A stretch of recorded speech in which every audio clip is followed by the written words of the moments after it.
In this video, we are going to see about the poem O Captain, My Captain by Walt Whitman. This video is presented by R Aravind, Assistant Professor, Department of English, JJ College of Arts and Science, Pudukkottai. Now we are going to see about Walt Whitman. Walt Whitman is America's world poet, a later day successor to Homer, Virgil, Dante, and Shakespeare. Along with Emily Dickinson, Whitman is regarded as one of America's most significant 19th century poets and would influence later many poets, including Ezra Pound, William Carroll Williams, Allen Ginsberg, Simon Ortiz, G.K. Williams, and Martin Esbat. Whitman's self-published Leaves of Grass was inspired in part by his travels through the American frontier and by his admiration for Ralph Waldo Emerson. This important publication underwent 8 subsequent editions during his lifetime as Whitman expanded and revised the poetry and added more to the original collection of 12 poems. Emerson himself declared the first edition was the most extraordinary piece of wit and wisdom the America has yet contributed. During the Civil War, Whitman worked as a clerk in Washington, D.C. for 3 years.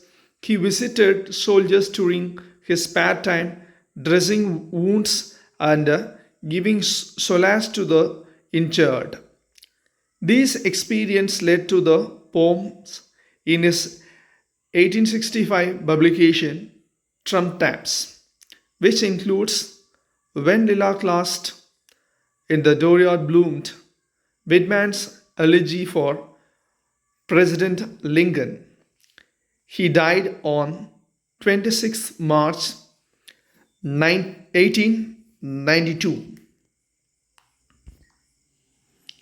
Now, we are going to see about the line-wise explanation of O Captain, My Captain by Walt Whitman. Before we enter into the explanation of first stanza, we are going to have a short introduction about the poem. The poem O Captain, My Captain, written by Walt Whitman in 1865, consists of 3 stanzas. It was published in his work Leaves of Grass. It is a symbolic poem in which Captain refers to Abraham Lincoln and the ship refers to the USA. The poem describes the victory of the Union after the end of the Civil War and also the assassination of Abraham Lincoln. Now, we are going to see the line-wise explanation of the poem O Captain, My Captain. After read the first stanza, I will give a clear explanation about the first stanza. O Captain, my Captain, our fearful trip is done. The ship has withered every rack. The prize we shout is won. The port is near. The bells I hear. The people all exulting while follow eyes the steady heel. The vessel grim and daring, but oh hot, hot, hot. Oh the bleeding drops of red, where on the deck my captain lies, fallen and cold. Now we are going to see the explanation about the first stanza. The poem begins with the speaker addressing someone as his captain. He wants to inform him that the fearful trip is complete. The ship has returned home from a dreadful voyage. It has survived every storm and it's been a success. They have won the prize they have been fighting for. Here, one must recognize the speaker of the poem. He is none but, but a sailor. The readers are informed about the troubling journey that the crew of this ship has gone through to bring home the prize they fought for. We are so far not sure what the prize actually is. Have they won a game or even maybe a battle with a great outcome? The ship is nearing the port. The church bells can be heard ringing. People are all celebrating in joy. They are staring at the steady ship coming to the harbor. The ship now looks grim and daring. The ship is grim because it has come back from a long hard voyage and has worn out. It's daring because it has not only survived many hardships but has also been successful in its mission. The two words steady and grim associated with the ship in the final line stand in sharp contrast to the exalting and celebratory mood of the people on the shore.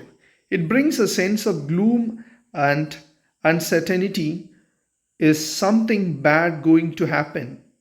It looks like the speaker is utterly shocked, almost dumbstruck.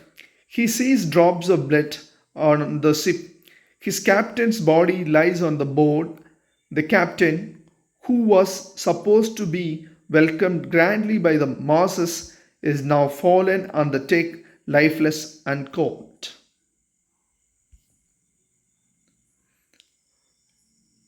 Now we are going to see about the second stanza.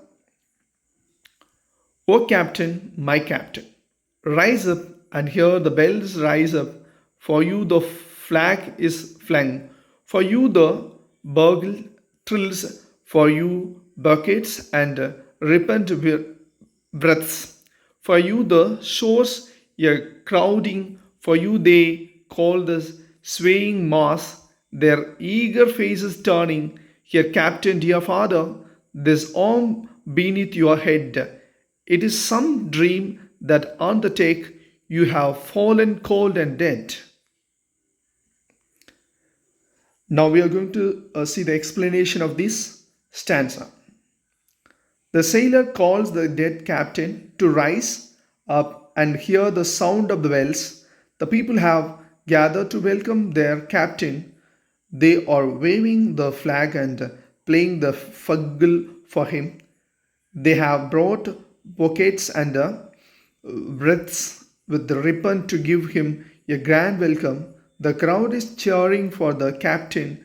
They are calling out to him. Their eager faces says they can't wait to see their beloved captain. The profound admiration and reverence people hold for the captain is evident in the above extract. The speaker puts his arms under the captain's head and tries to raise him as he calls him dear father. Though the captain is not probably his father, literally, he has done something of great responsibility to have earned the respect. However, the speaker wishes that it is some dream he is going through. He cannot accept the reality that his dear captain is now dead and fallen on the deck. Now we are going to see the final line of the final stanza of the poem. My captain does not answer. His lips are pale and still. My father does not feel warm. He has no pulse nor will. The ship is anchored safe and sound. Its voyage closed and done. From Pureful Trip, the victory ship comes in with object worn, exult, O swords, and ring, O bells. But I, with mournful dread, walk the deck my captain lies, fallen cold and dead. Now we are going to see the explanation of the lost stanza. The captain is not answering the wall, the speaker's repeated calls. His eyes are now pale and motionless. He does not feel the speaker's hand under his head as he has no pulse now and no willpower. It is now wanted that a dead man won't respond to calls and won't have feelings.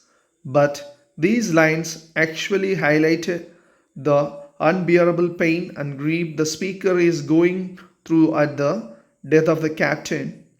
It also suggests a great loss to the people. The ship has now been anchored safely at the harbor. Its journey is over after a long, tumultuous journey. The ship has now come back victorious with its mission fulfilled. The speaker addresses the crowd on the shore and calls for a celebration. He wants the bells ringing and the crowd cheering. After all, they are celebrating the homecoming of their ship and the success of the mission. While the crowd keeps erupting in joy, the speaker cannot join them. He stays alone on the ship. Grief stricken, he walks slowly towards where his beloved captain lies on the deck, cold and dead. Thank you.